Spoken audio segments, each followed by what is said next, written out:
We're working on the tune New Slang by the Shins.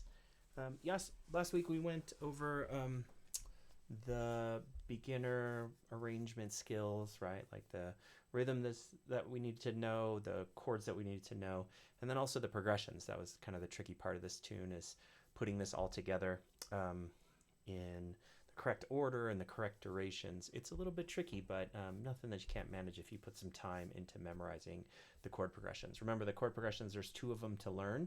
There is the verse and then the chorus. And then we have some slight alterations that we're going to go over today to those main things, mainly what happens in the second rotation of the verse and then also in the third rotation of the chorus. So let's remind ourselves of the chords that we need to know for this tune. I'll actually refer to the beginner handout for this. Here is the handout and the chords. Let's just do a quick warm up. We'll do A minor, C, F, and G. We'll just hold for whole notes. 1, 2, ready, and 1, 2, 3. Show me C. Beautiful. Show me F, and show me G. One more time. 2, 3, C, 2, and ready. Show me F, and show me G. Really important when we're working on left-hand technique. What we want to pay attention to is how we move through chords. So always remember, transformation is the most important thing. Whenever you're thinking about how to move your hands, think about efficiency. Try to find where your finger can stay on the same string or your finger can stay on the same fret but move to a different string. If you can find connections like that, what will happen is that you'll sort of smooth out the transformation between those two chord shapes, and it's going to be super helpful for locking in these chord progressions. All right, so let's remind ourselves of the chord progressions real quick. Get back to that handout sheet.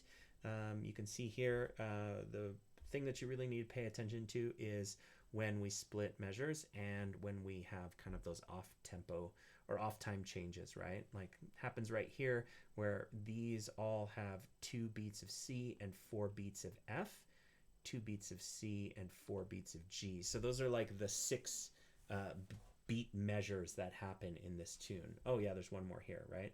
Second ending, 2 beats on A minor, 4 beats on G.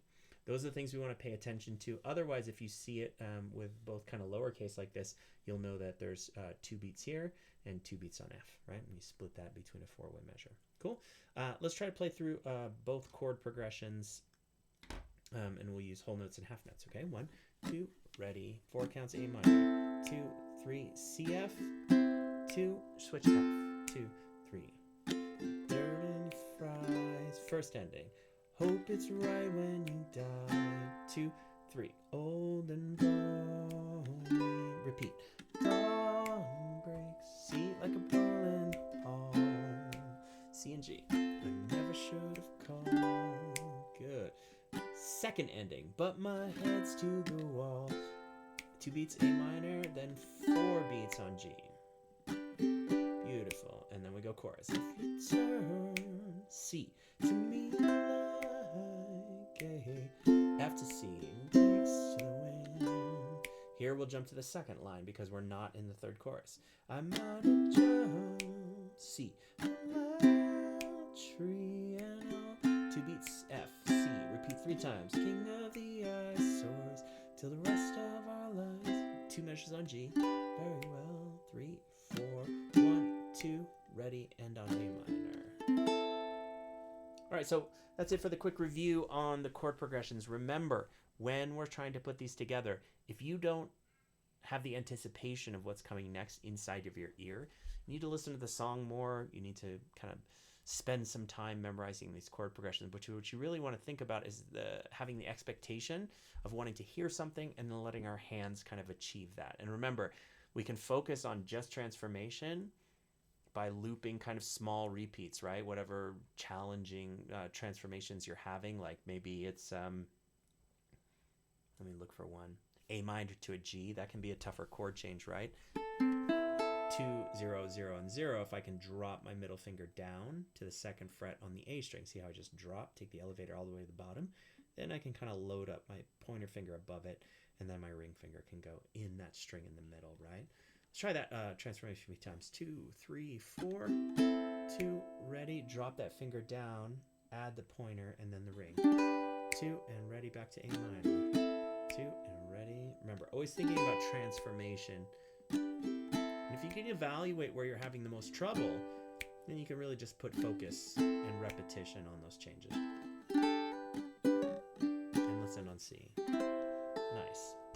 Remember, always think about chords in the context of how you're moving from one to the next. If you think about it in that way, then you kind of treat the whole chord progression as one long connected movement instead of thinking it as a bunch of separate different pictures that you have to recall. A lot of times what that does to us is that we tend to lean on our vision, our eyes, right? Our eyes will snap to the paper, and then we'll be like, oh yeah, a C is coming next, or an F is coming next, and then our hands will try and kind of in time follow along, which is not what we want. We want our hands to memorize the progression, the routine of movements, and then we want to connect that with the sound that our ears are starting to expect to hear because we've rotated through these chord progressions a bunch of times, because we've listened to the song a bunch of times. All right, let's see if we can remind ourselves of what our rhythm sounds like. So we've got 2 rhythms to know. The first one is sort of like a division of the second one, right? The second one is our kind of main groove. And then anytime we need to split a measure, what we're going to do is play the first half, 1, 2, and. If we've got another split measure, we play another 1, 2, and. So that on the top, remember what that represents is a measure like this. It represents a measure like A minor and G, right? That top line, we go A minor for 1, 2, and then we go G for 3, 4, and, right? Now, when we have kind of that off, that 6-beat measure, right, which is like here, here, and here on A minor, right? In those places, what we're going to be doing is playing 1, 2, and then we're going to start here on 1, 2, and 4, and for the second line, right? So we play first 2 beats, and then that measure of 4 for the full measure. Cool? Let's try rotating between those 2 different rhythms. 1, 2, top line first. This is our faster. This is where we're switching every half measure. Last time. And then to our second rhythm. 1, 2, and 4, and down, up, down, up. Good. Back to the first line. Let's go 2 rotations. 1, 2, and 3, 4, and last time. Second line. Beautiful. All right, on this one, what I want to do is that 6-beat measure. So I'm going to play the first 2 beats on the top line, and then I'm going to start again on the second line. Or I'm going to play the first half of the second line, and then the whole second line. 1, 2, here we go. 1, 2, and down, down, up, down. 6 beats, 2, 3. Good. 1, 2, and 1, 2, and 4, and last time. Beautiful. And finish on 1. Now remember, when that applies to our chord progression, we need to bounce between all of those things, right?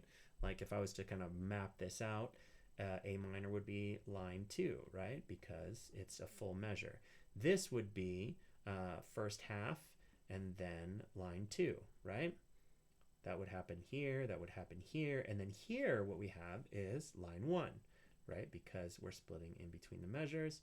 Same thing here on the second ending, 6-beat measure, so we split, and then full rotation. Whenever you see one of these chords per measure, that's where you're going to be doing the second line. Cool.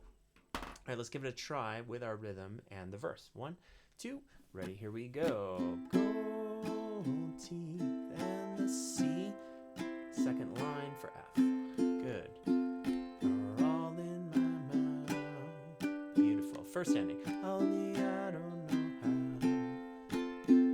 Split the measure. Oh dear, turn. Repeat. Back into the pen. Because when we met, I was happy. Second ending. F.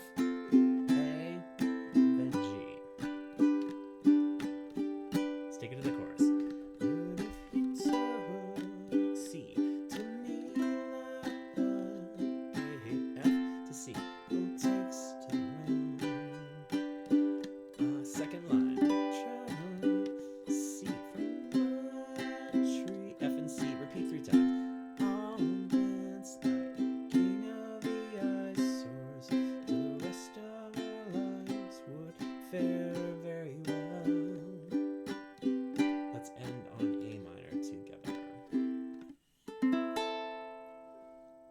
done. Good review of what we worked on last week. Again, in terms of right and left hand technique, we really want to have those locked down. That way we can start to get into trickier but funner things as well, right? Learning how to start to sing and play. I really want to spend some time focusing on that in week 3. But for today, what we're going to do is we're going to jump into, oh, you know what? Before we get to that, let's talk about all of these things in red, and then we'll kind of do like an overview. Now that we know what our right-handed technique is, now that we know what our left-hand technique is in terms of chord progression and, you know, moving through the shapes, what we really want to do is start to get that overall picture of how the song flows, right? Let's go back to the handout. So I want you to see this, where it says second rotation for verse 3. What that basically means is that when you hit verse 3, instead of playing through this and going to the first ending and then repeating and bouncing out to the second ending, what we're going to do here is when we hit verse 3, instead of playing the first ending, we're going to just play this and we're immediately going to bounce out. So there's no repeat. Oh, you know what? I actually should have kind of made that as a note. But anyway, you know what I mean. We're just going to hit here and bounce straight out. Cool? Now, what I want to point out in the handout is here on verse 3. Do you notice how verse 3 compared to verse 1 and 2 is half the length, right? This is 4 lines and verse 3 is only 2 lines. So that's one way that you can kind of indicate and hear how that verse is going to be different. Cool. So remember, verse 3, what we're doing is the repeat symbols don't exist, and we're going to play through 1 and bounce straight out to the second ending. Cool? I'll go ahead and do that with this pulled up just so you can hear how it sounds, yeah? So verse 3, Godspeed, all the bakers at dawn. 1, 2, 3, 4. Godspeed, all the bakers at dawn. C to G, and they all cut their thumbs straight into second ending and bleed into their buns. A minor till they melt away, and then the 2 measures of G to finish. Right? So you just don't have that first rotation. You just go straight to the second ending. No repeats happen. Cool? So that's what changes. And what I want you to know is that, yes, it changes, but it's not really that it changes. It's the exact same thing. It's just missing one element, right? So you omit the first rotation. You go straight to the second rotation because it's a shorter verse getting you into that last chorus. Cool? Now, in a similar way, what happens in the last chorus, right? Let's go ahead and look at that here. So what happens in the last chorus, and you'll notice that I have that outlined in red, is that we repeat the first line. Cool? So that means there's just an extra line of that kind of melody that starts the chorus out, right? So you're going to play these with a repeat. You're going to play through this once, through it twice, and then jump to the second line to finish. Make sense? Okay, cool. Let's go to the handout to show. Now what you'll see here is 1, 2, 3, 4, 5 lines in chorus 3, and for most of the choruses we have 1, 2, 3, and 4 lines. Chorus 1, 1, 2, 3, and 4 lines, right? So that we have that extra line to sing in there, which is why we have the repeat. Cool, so I'll play it once through with the lyrics up. 2, 3. I'm looking in on the good life I might be doomed never to find. Repeat. Without a trust, a flaming field, am I too dumb to refine? Now we jump to line 2. And if you turn to me like I'd have danced like queen of the ice, and the rest of our lives would have fared well.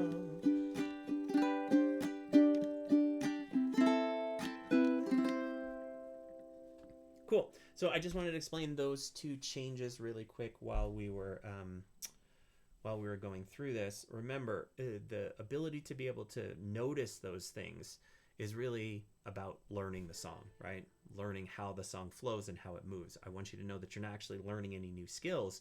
You're just noticing that you play those 2 verse 3 and chorus 3 just a little bit differently, right? You play a part or you repeat a part of what you already know how to do. So don't stress about it too much. And again, lots of listening to the tune. That's kind of your first homework assignment whenever learning a new song that you're not used to. Okay? Okay, cool. Let's jump into what I wanted to get into this week, which is learning the intro riff. I am going to go ahead and pull this up. Let's go to view. Let's switch into this. All right, so what we've got up here is we have got what we've got up here. Let's go ahead and pop this into our other camera on. What we've got here, Control F maybe, make this big. No? Okay, I'll just make it big here. Let's go full screen-ish, like that, and like this. All right, so for those of you who don't know, SoundSlice is kind of it's the digital tool that I use to create all of the arrangements. When you jump into ukulab, what you'll find is every month you'll be getting access to a new arrangement, whatever we're working on for that month. You'll get PDF handouts, then you'll also get this digital synced arrangement. Right now I don't have the video synced, but just so you know, there is a video feature for this as well. That way when you're playing these notes as the staff is running across, there's also a video synced of me playing those notes as well, right? And so it's a super useful tool, and it's got a lot of great features like being able to slow things down, speed things up. And one of the tools that I like the best is this focus tool, which means I can click on any part of the arrangement and drag to create these brackets. And then this little thing comes up, focus, which means I can get just the section that I'm looking on. And then if you just hit, the spacebar, what it'll do is play through this thing over and over again in a loop, which is really helpful when you're trying to learn a part. So what this is the melodic riff that happens in the very beginning of the tune. I'm gonna go ahead and play it through one time. I just want your eyes to just kind of follow here while we're going. Let me see if I can zoom in at all. No. Oh, there we go. Cool. Awesome. Can zoom in. Make it just a little bit bigger. I still probably just want to keep it on one line. All right, right there. Okay, I'm going to play through it. Sounds like this. 1, 2, 3, 4.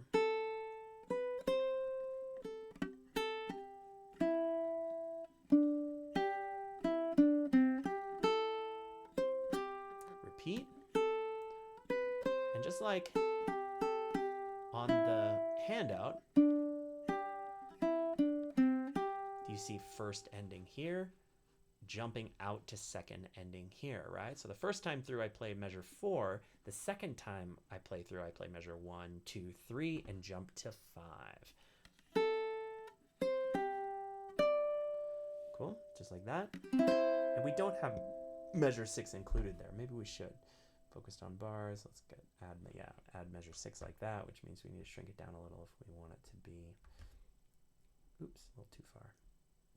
There's measure 6. Awesome. So measure 6 is basically getting back into the rhythm. We're going to hold that for a measure, and then we're going to start playing the rhythm to finish the tune. Let's just include it all. Yeah. All right, cool. Let's go ahead and focus. Actually, I'm going to take a few of these bars away. Let's go ahead and focus on just that first line, that first 4 lines.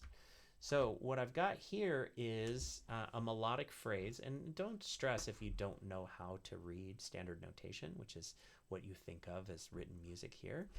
One shorthand that we can use that's really helpful is the tablature below, which is basically referring to the string and the fret number. So when I play, I have a 0 here on the top string. What that means is A, first string, right? One closest to the floor. The next string down, like let's say a first beat in this measure, a 3 on the next string up is the 3rd fret on the E string.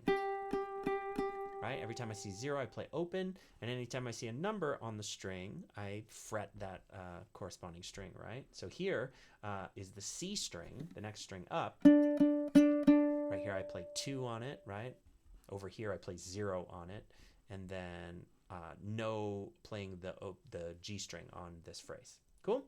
All right, now what this information on the bottom doesn't tell you is durations. Now durations are super important when learning a melody because obviously every melody note is not going to have the exact same duration. This is a dotted quarter note. This is an eighth note. This is a dotted quarter note, and this is an eighth note. Now remember, all of these combinations have to add up to 8 if our division is eighth notes, because we have 4 beats, and an eighth note is dividing those 4 beats in half, right? So we have kind of 8 spaces to play here. For the first beat, we play 1 to 2, and then on the and of 2 is when we play the next note. So it sounds like this: 1, 2, and 3, 4, and. Do you see how I'm kind of playing on those off beats, these 2 little eighth notes with the tag? So we've got a little bit of a syncopated feel here, and then on the next one, what we have is 2 eighth notes going into quarter, going into a half note. Okay, so this represents half a beat each, this represents 1 beat, and this represents 2 beats. Cool. This is a little more in time, less syncopated. That's how you play that phrase, right? And then the next one, a little more straight ahead again. 2, 3, 0, 2, 0, 3. And the next one, a little more syncopated. 1, 2, and 3. Hold it for a half note. Cool. All right, let's try that first line. Let's go ahead and imagine these as zeros. Instead of seeing 0, 2, 3, 0, let's just go ahead and try and focus on our arrangement up here, right? One of the things I really love about SoundSlice as well is that you can kind of affect your view by clicking on this button here. If I click on that, then I can go to notation and hide, which I don't want to do. I can go to tabs and hide, kind of take those things away. I can even hide the chord names like that. So for right now, what I want to do is just focus on the notation. Cool? So when this view is up, I can really focus on hearing these notes. Now, these are obviously all different pitches, but what I want to do is just play the same pitch. Let's imagine playing this first measure just as an open A string. Imagine all these notes are just lining up on this A slot right here on this, okay? 1, 2, just the A string. So it sounds like 1, 2, and 3, and. Cool? One more time. 2, 3, 4. 1, and 3, and. Cool? Now if I go and 1 and 2, 3, that's the rhythm for my next measure. Let's try and tie those 2 together. 2, 3, 4. 1 and 3, and 1 and 2, 3. We hold through 4, right? Now let's see if we can just sight read. Remember, learning to do this takes time. Don't worry if this is a huge struggle or if you feel completely blank. One of the reasons that I'm focusing on it is because learning to read music is actually a really important skill that I want all of my students to at least have exposure to. And yeah, it can be really, really helpful in the future. Cool? I'm going to sight read all of this. And remember, eighth notes are the ones with the stems, quarter notes are straight lines, and then the half notes are the empty note heads. 1, 2 sounds like this. And 1, and 3, 4, and 1, and 2, 3, hold for 4, and 1, 2, 3, and 4, and 1, 2, and 3, 4. Cool. Again, learning to speak this language, it takes time, right? It takes a lot of time, a lot of exposure. You can't expect a kid, that knows how to speak immediately when they start to look at, letters and sentences on a page for it to make sense. So it's the same thing here. Even though you might have some fluency and familiarity with playing music, it doesn't mean that you know how to sort of like read and are fluent in the formal language of it. But again, exposure is what gives it to you. Cool. Now I'm going to go ahead and turn on the notes once again. So I'm going to change that from being hide to the chord. Let's leave the chords off for now because they're not as important. I'm going to add a couple measures here and let's talk about how to play this. Cool. So I'll shrink this down so it's on one line, and we've got our line here. I'm actually going to move my face as well. All right. Now let's see if we can actually play the notes now that we've got the rhythm. And remember, you can do this as many times as you need to with just an open string. I really love this sort of in-between step where you get the rhythms right, but some of the notes wrong, right? 1, 2, ready, here we go. 0, 2, 3, 0, 3, 0, 3, 0. And 2, 3, 0, 2, 0. Back to 3 on the E string. Open A string. Remember, this is syncopated. And 3, 4, 0. Repeat. 2, 3, 0, 3, 0, 3, and open. Ready? 2,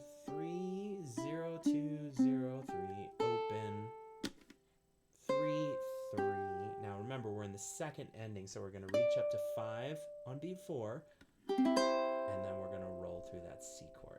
Cool? Let's go ahead and finish this riff off here by adding measure 7, which measure 7 is really just holding that whole note all the way through the first 2 beats of the next measure, and then we play a C chord and a G chord to get us into the tune, right? So it sounds like this. I'm going to start right there, second ending, measure 5. It sounds like this. 1, 2, 3, 4, and 1, 2. We play on 3. And then into the first measure of the verse, which is go from the closest town. Nice. I'm going to play through that one more time. 2, 3, 4. Riff, bom, beam, bop, boop, da, da, da. Third measure, 2, 3, 0, 2, 0, 3. Open, 3, 3. Back to the top. Measure 1, measure 2. 3, here we go. Remember, jump out to the second ending after this measure. 3, 3. Pinky 5, and 1, 2, 3, 4, and 1, 2, C, G, go, T, and then we're into the verse of the tune. Cool. So there you have it. That is our little riff section. Remember, try and think about repeating sections that were a little bit tougher. Maybe this is your first time looking at written music and you want that to move slower, or you want to be able to repeat sections. That's the best part about a recorded class, right? You can watch it at speeds that you want. My recommendation is when things are moving really quickly, you can slow it down in the YouTube settings by actually switching it to 0.75 speed. That's really helpful for sections that are moving at a little bit too fast a pace for you. Okay, cool. That was a good review. Good run through the intro riff. Try and lock those things in as much as you can before we meet again for next week. Next week we'll be going over starting to learn how to sing and play this tune, and then starting to get into some of the intermediate options for if you're looking for a little bit more of a challenge in that intermediate arrangement. All right, thanks folks. It was nice to see you. Have a wonderful week, and we will talk in the next one. Bye-bye.